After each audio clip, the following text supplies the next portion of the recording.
السلام علیکم ناظرین، اسلامک انسائٹس میں خوش آمدید۔ دوستو، آج کی ویڈیو میں ہم آپ کو حضرت عبداللہ بن رواحہ رضی اللہ تعالیٰ عنہ کے بارے میں معلومات فراہم کریں گے، لیکن ویڈیو شروع کرنے سے پہلے ہماری آپ سے گزارش ہے کہ ویڈیو کو لائک کر کے ہمارے چینل اسلامک انسائٹس کو سبسکرائب کر لیجئے۔ مکہ شہر کے باسی آج صبح جلد بیدار ہو کر جوک در جوک کسی اہم شخصیت کے استقبال کے لیے مدینے کے راستے کی جانب رواں دواں ہے۔ سرداران قریش بھی کعبے کے شمال میں واقع جبل قویقعان پر براجمان یہ منظر دیکھنے کے لیے بے قرار ہیں۔ سب کی نگاہیں مدینہ منورہ کے راستے کی جانب ہیں۔ مکے کی خوشگوار صبح کی معطر فضائیں آج ایک عجیب خوشی کے احساس سے جھوم رہی ہیں۔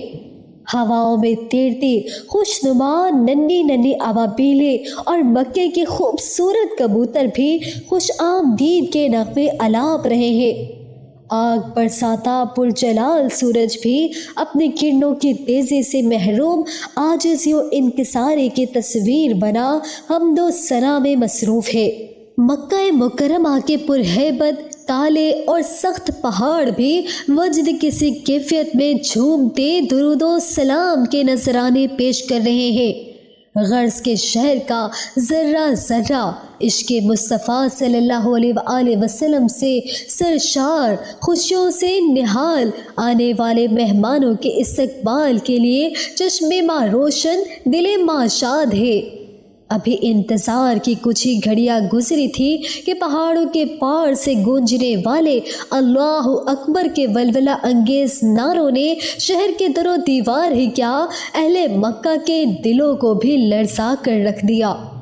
جو یہ پرجوش صدائیں قریب آ رہی ہیں، سرداران قریش کے چہروں پر غم و غصے اور خوف کے گھمبیر سائے گہرے ہوتے جا رہے ہیں، اور پھر دیکھتے ہی دیکھتے وہ تاریخی منظر بھی آنکھوں کے سامنے آ گیا کہ جس عظیم المرتبت ہستی کو 7 سال پہلے رات کی تاریکی میں ہجرت پر مجبور کیا گیا تھا، آج وہی جلیل القدر شخصیت امام الانبیاء، تاجدار مدینہ، شہنشاہ کونین، رحمت دو عالم، محسن انسانیت، حضور رسالت مآب صلی اللہ علیہ وآلہ وسلم اپنے سرفروش ساتھیوں کے عظیم الشان لشکر کے ساتھ اونٹنی پر ایک شان بے نیازی کے ساتھ تشریف فرما عمرائے قضا کی ادائیگی کے لیے مکہ مکرمہ میں جلوہ افروز ہو رہے ہیں، اور جو کل ان کے خون کے پیاسے تھے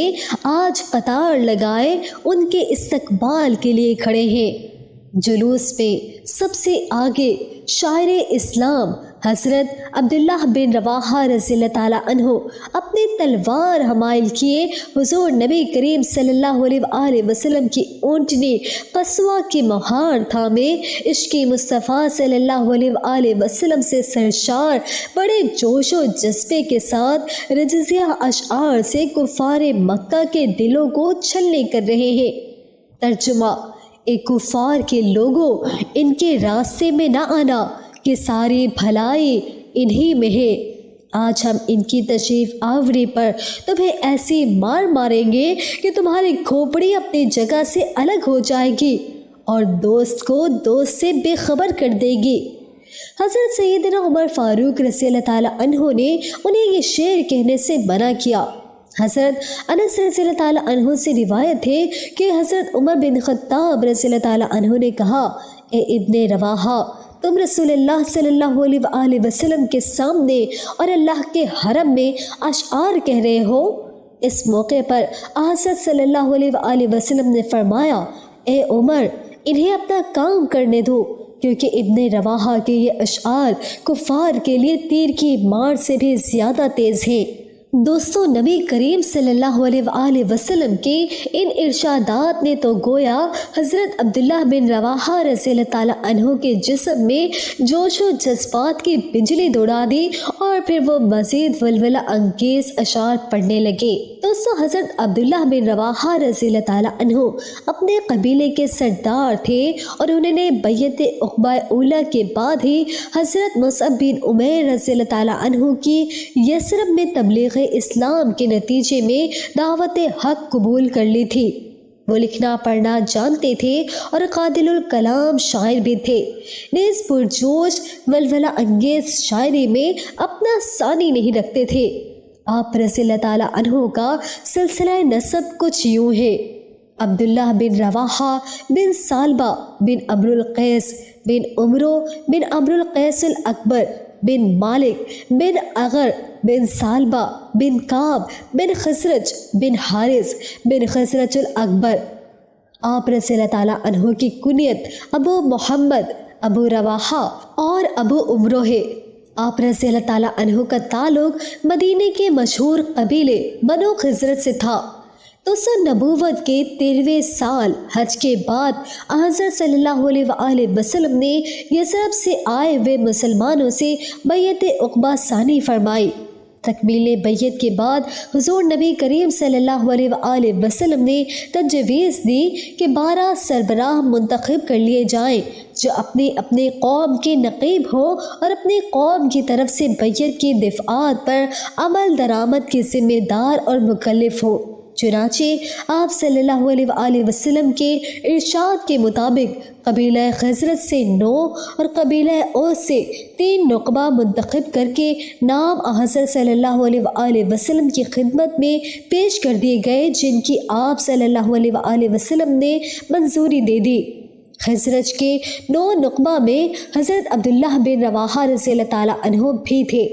منظوری کے بعد آپ صلی اللہ علیہ وآلہ وسلم نے فرمایا: آپ لوگ اپنی قوم کے جملہ معاملات کے کفیل ہیں، جیسے ہماری حضرت عیسیٰ علیہ السلام کے جانب سے کفیل ہوئے تھے، اور میں اپنی قوم یعنی مسلمانوں کا کفیل ہوں۔ ان سب نے کہا: جی ہاں یا رسول اللہ صلی اللہ علیہ وآلہ وسلم۔ ناظرین، سرکار دو عالم، شاہ مدینہ، شافی محشر، حضور نبی کریم صلی اللہ علیہ وآلہ وسلم جب ہجرت فرما کر مدینہ منورہ تشریف لائے تو آپ صلی اللہ علیہ وآلہ وسلم کے استقبال کے لیے مختلف قبائل کے سربراہان کے ساتھ حضرت عبداللہ بن رواحہ رضی اللہ تعالیٰ عنہ بھی موجود تھے، جو اپنے خوبصورت استقبالیہ اشعار کے ذریعے مہمانوں پر عقیدت کے پھول نچھاور کر رہے تھے۔ دیگر روزائے شہر کی طرح حضرت عبداللہ بن رواحہ رضی اللہ تعالیٰ عنہ کی بھی شدید خواہش تھی کہ اللہ کے محبوب نبی کریم صلی اللہ علیہ وآلہ وسلم کی شرف میزبانی کا اعزاز انہیں حاصل ہو، لیکن یہ اعزاز تو حضرت ایوب انصاری رضی اللہ تعالیٰ عنہ کے مقدر میں لکھا جا چکا تھا۔ دوستو، مدینہ منورہ میں اللہ کے پہلے گھر مسجد نبوی کی تعمیر ہو رہی تھی۔ صحابہ کرام رضی اللہ تعالیٰ عنہ کے ساتھ شاہ امم، نیر اعظم، خلق مجسم حضرت محمد مصطفیٰ صلی اللہ علیہ وآلہ وسلم بھی بنفس نفیس اینٹیں اور گارا ڈھو رہے تھے۔ شاہ مدینہ کا رخ انور خوشی سے گلنار ہے اور زبان مبارک پر حضرت عبداللہ بن رواحہ رضی اللہ تعالیٰ عنہ کا یہ شعر ہے، جس کا ترجمہ کچھ یوں ہے: اے اللہ، زندگی تو بس آخرت کی زندگی ہے، انصار و مہاجرین کو بخش دے۔ حضرت صلی اللہ علیہ وآلہ وسلم کے ساتھ صحابہ کرام رضی اللہ تعالیٰ عنہ بھی جوش و خروش کے ساتھ حضرت عبداللہ بن رواحہ رضی اللہ تعالیٰ عنہ کے اشعار دہرا رہے ہیں۔ مکہ مکرمہ کی طویل جدوجہد، سخت ترین آزمائش اور بے انتہا ظلم و ابتلاء کے بعد یہ پہلا موقع ہے کہ صحابہ کرام رضی اللہ تعالیٰ عنہ کے چہرے خوشی اور مسرت سے دمک رہے ہیں، سب شاداں ہیں۔ حضرت عبداللہ بن رواحہ رضی اللہ تعالیٰ عنہ کے لیے اس سے بڑے اعزاز اور خوشی کی کیا بات ہو سکتی ہے کہ ان کے اشعار اللہ کے محبوب نبی کریم صلی اللہ علیہ وآلہ وسلم اور ان کے رفقاء کے لبوں سے ادا ہو کر رہتی دنیا تک کے لیے امر ہو رہے ہیں۔ آج ابن رواحہ رضی اللہ تعالیٰ عنہ کے یہ اشعار سیرت کی کتابوں کی زینت ہیں۔ دوستو، حضرت عبداللہ بن رواحہ رضی اللہ تعالیٰ عنہ مدینے کے چند پڑھے لکھے لوگوں میں سے ایک تھے۔ اپنا زیادہ وقت قربت رسول صلی اللہ علیہ وآلہ وسلم میں گزارتے، عشق مصطفیٰ صلی اللہ علیہ وآلہ وسلم میں ڈوب کر خوبصورت اشعار کہتے، جنہیں حضور نبی کریم صلی اللہ علیہ وآلہ وسلم پسند فرماتے۔ ان کے اسی علمی اور ادبی ذوق و شوق کی بنا پر حضرت صلی اللہ علیہ وآلہ وسلم نے انہیں کاتب وحی کے جلیل القدر منصب پر فائز فرمایا۔ ناظرین، کیا آپ جانتے ہیں کہ 3 صحابہ کرام رضی اللہ تعالیٰ عنہ، حضرت حسان بن ثابت رضی اللہ تعالیٰ عنہ، حضرت کعب بن مالک رضی اللہ تعالیٰ عنہ اور حضرت عبداللہ بن رواحہ رضی اللہ تعالیٰ عنہ کو دربار رسالت میں اشعار کہنے کا اعزاز حاصل ہے۔ حضرت صلی اللہ علیہ وآلہ وسلم حضرت عبداللہ بن رواحہ رضی اللہ تعالیٰ عنہ کے اشعار کو پسند فرمایا کرتے تھے۔ آپ صلی اللہ علیہ وآلہ وسلم صحابہ کرام سے فرماتے تھے کہ ابن رواحہ کے اشعار کفار پر تیر و نشتر کی طرح حملہ آور ہوتے ہیں۔ یہی وجہ ہے کہ صحابہ کرام رضی اللہ تعالیٰ عنہ میں ابن رواحہ شاعر رسول کے نام سے مشہور تھے۔ تو اللہ تعالیٰ نے جب سورہ شعراء کی یہ آیت نازل فرمائی، ترجمہ: اور شاعروں کی پیروی گمراہ لوگ کیا کرتے ہیں، کیا تم نے نہیں دیکھا کہ وہ ہر وادی میں سر مارتے پھرتے ہیں؟ دوستو، یہ آیات مبارک سنی تو یہ تینوں صحابی اللہ کی ناراضگی کے خوف سے ڈرتے، کانپتے، روتے پیٹتے بارگاہ رسالت میں حاضر ہوئے اور عرض کی، یا رسول اللہ صلی اللہ علیہ وآلہ وسلم، اب ہمارا کیا بنے گا؟ اللہ ہم سے سخت ناراض ہے، اس نے ہماری مذمت پہ آیات نازل فرما دی۔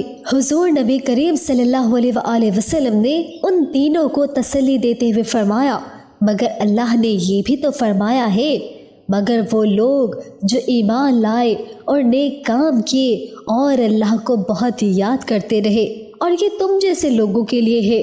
دوستو، حضرت عبداللہ رضی اللہ تعالیٰ عنہ سرکار دو عالم صلی اللہ علیہ وآلہ وسلم کے لب مبارک سے نکلے ہر لفظ کو حکم کا درجہ دیتے اور ان کی اطاعت ہر چیز پر مقدم رکھتے۔ ایک دن وہ اپنے گھر سے مسجد کی جانب روانہ ہوئے۔ حضور نبی کریم صلی اللہ علیہ وآلہ وسلم مسجد میں خطبہ دے رہے تھے۔ خطبے کے دوران حضرت صلی اللہ علیہ وآلہ وسلم نے مسجد میں کھڑے کچھ لوگوں کو مخاطب کرتے ہوئے فرمایا، اے لوگوں، بیٹھ جاؤ۔ ابن رواحہ رضی اللہ تعالیٰ عنہ مسجد کے دروازے پر تھے۔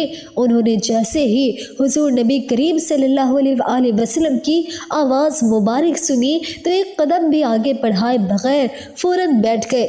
کسی صحابی نے یہ واقعہ حضور نبی کریم صلی اللہ علیہ وآلہ وسلم کو سنایا تو آپ صلی اللہ علیہ وآلہ وسلم نے دعا دیتے ہوئے فرمایا، اے ابن رواحہ، اللہ تمہارے دل میں اللہ اور اس کے رسول کی اطاعت کے جذبے کو مزید پروان چڑھائے۔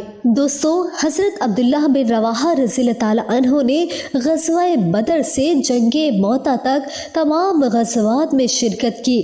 غزوہ سویق میں جانے سے قبل حضرت صلی اللہ علیہ وآلہ وسلم نے آپ رضی اللہ تعالیٰ عنہ کو مدینے کا امیر مقرر فرمایا۔ رسول اللہ صلی اللہ علیہ وآلہ وسلم نے ابن رواحہ رضی اللہ تعالیٰ عنہ کو 30 مجاہدین کے ساتھ اسیر بن عوام کی سرکوبی کے لیے روانہ کیا۔ 6 ہجری میں صلح حدیبیہ کے موقع پر بھی وہ رسول اللہ صلی اللہ علیہ وآلہ وسلم کے ساتھ تھے۔ اللہ نے صلح حدیبیہ کے 1400 مجاہدین اسلام کو اصحاب شجرہ کے مبارک لقب سے سرفراز فرمایا۔ دوستو، حافظ ابن حجر لکھتے ہیں کہ عبداللہ بن رواحہ رضی اللہ تعالیٰ عنہ ہر غزوے میں روانگی کے وقت سب سے آگے ہوتے، لیکن جب محاذ سے واپسی ہوتی تو سب سے پیچھے رہ جاتے۔ دوستو، 7 ہجری میں جب خیبر فتح ہوا تو بہت سا مال غنیمت، زرعی زمینیں، کھیت کھلیان اور باغات مسلمانوں کے ہاتھ آئے۔ اس موقع پر حضرت صلی اللہ علیہ وآلہ وسلم نے خیبر کے تمام مالی وسائل کا تخمینہ لگانے کی ذمہ داری ابن رواحہ رضی اللہ تعالیٰ عنہ کو سونپی، جو انہوں نے بآسن سر انجام دی۔ ناظرین، 8 ہجری میں حضرت صلی اللہ علیہ وآلہ وسلم نے ایک صحابی حضرت حارث بن عمیر رضی اللہ تعالیٰ عنہ کو اپنا قاصد بنا کر حاکم بصرہ کے پاس روانہ کیا، جنہیں وادی بلقا پر مامور قیصر روم کے گورنر شرجیل بن عمرو نے گرفتار کر کے شہید کر دیا۔ حضور نبی کریم صلی اللہ علیہ وآلہ وسلم کو اس خبر سے شدید رنج ہوا اور آپ صلی اللہ علیہ وآلہ وسلم نے اس قتل کا بدلہ لینے کا فیصلہ کیا۔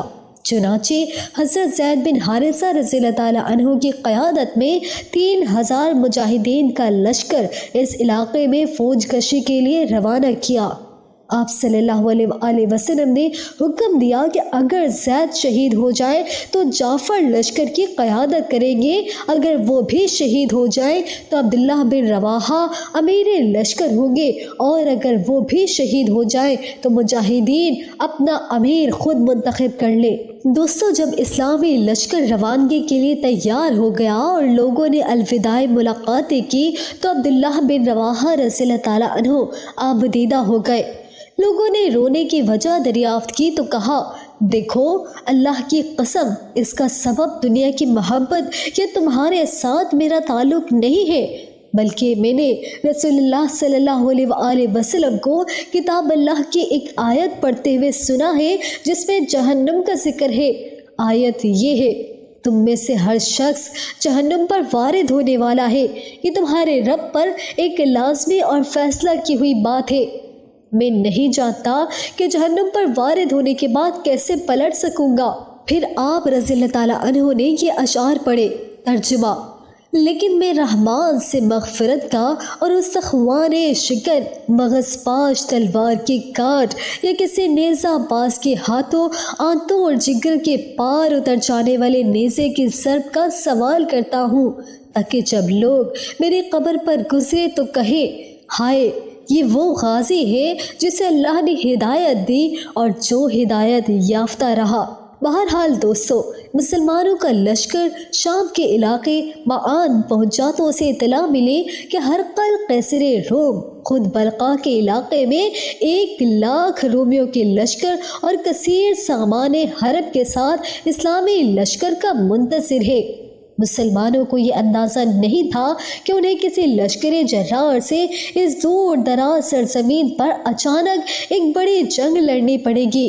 چنانچہ وہ حیران بھی ہوئے اور پریشان بھی۔ کہاں 3000 کا بے سر و سامانی کی حالت میں ایک چھوٹا سا لشکر، اور کہاں جنگی ساز و سامان سے لیس 1,00,000 ذرہ پوشوں کا ٹھاٹھے مارتا سمندر۔ کچھ لوگوں کی رائے تھی کہ رسول اللہ صلی اللہ علیہ وآلہ وسلم کو اس صورتحال کے بارے میں لکھ بھیجے تاکہ مدینے سے کمک آ جائے یا جو بھی حکم ہو اس کی تعمیل کی جائے۔ حضرت عبداللہ بن رواحہ رضی اللہ تعالیٰ عنہ نے اس رائے کی مخالفت کی اور قوت ایمانی سے لبریز ایک ولولہ انگیز پرجوش تقریر کر کے مجاہدین کا لہو گرما دیا۔ انہوں نے للکارتے ہوئے کہا، اللہ کی قسم، جس چیز سے تم گھبرا رہے ہو یہی تو وہ شہادت ہے جس کی طلب میں تم سب نکلے ہو۔ تمہارا مطلوب و مقصود تو راہ حق میں اپنی جانیں قربان کرنا ہے، تمہاری منزل تو شہادت ہے۔ یاد رکھو، دشمن سے ہماری جنگ تعداد، قوت اور کثرت کے بل پر نہیں، بلکہ ہم تو محض اس دین کے بل پر لڑتے ہیں جس سے اللہ نے ہمیں مشرف کیا ہے۔ اسی لیے اللہ کا نام لے کر آگے بڑھو اور 2 عظیم کامیابیوں میں سے کسی ایک کو حاصل کر لو، یا تو ہم غالب رہیں گے یا شہادت سے سرفراز ہوں گے۔ دوستو، ابن رواحہ رضی اللہ تعالیٰ عنہ کی پرجوش تقریر نے مجاہدین کے شوق شہادت کو مزید بھڑکا دیا، اور پھر اہل ارض و سما نے ایک محیر العقول منظر دیکھا۔ 3000 سرفروشان اسلام زنگ آلود تلواروں سے رومیوں کے جدید جنگی ساز و سامان سے لیس 1,00,000 ٹڈی دل کا طوفانی مقابلہ کر رہے تھے۔ سب سے پہلے رسول اللہ صلی اللہ علیہ وآلہ وسلم کے چہیتے زید بن حارثہ رضی اللہ تعالیٰ عنہ علم لے کر آگے بڑھے، بے جگری سے لڑے لیکن شہید ہو گئے۔ پھر حضرت جعفر رضی اللہ تعالیٰ عنہ کی باری آئی، 90 زخم کھا کر شہید ہو گئے۔ اب حضور نبی کریم صلی اللہ علیہ وآلہ وسلم کی ہدایت کے مطابق حضرت عبداللہ بن رواحہ رضی اللہ تعالیٰ عنہ ایک ہاتھ میں پرچم اور دوسرے ہاتھ میں تلوار لیے رجزیہ اشعار پڑھتے آگے بڑھے۔ چچا زاد بھائی ایک گوشت لگی ہڈی لے کر آیا اور بولا، اس کے ذریعے پیٹھ کو مضبوط کر لو۔ انہوں نے ہڈی لے کر ایک بار نوچی، پھر پھینک کر تلوار تھام لی اور آگے بڑھ کر لڑتے لڑتے شہید ہو گئے۔ ان کے بعد مجاہدین نے حضرت خالد بن ولید رضی اللہ تعالیٰ عنہ کو اپنا امیر منتخب کر لیا اور اللہ نے ان کے ہاتھوں فتح عظیم عطا فرمائی۔ اللہ کے رسول نبی کریم صلی اللہ علیہ وآلہ وسلم کو جنگ موتا کے پہلے روز ہی وحی کے ذریعے اللہ نے اس جنگ کے آنے والے حالات سے مطلع فرما دیا تھا۔ دوستو، یہ تھی ہماری آج کی ویڈیو۔ ہمیں امید ہے کہ آپ کو ہماری آج کی کاوش بھی ضرور پسند آئی ہوگی۔ اگر پسند آئی ہے تو ویڈیو کو لائک اور شیئر کر دیجئے، اور اگر آپ ہمارے چینل پر نئے ہیں تو اسلامک انسائٹس کو سبسکرائب کر لیجئے تاکہ مزید اسلامی ویڈیوز آپ تک جلد پہنچتی رہے۔ ملتے ہیں اگلی ویڈیو میں، تب تک کے لیے اجازت دیجئے۔ السلام علیکم۔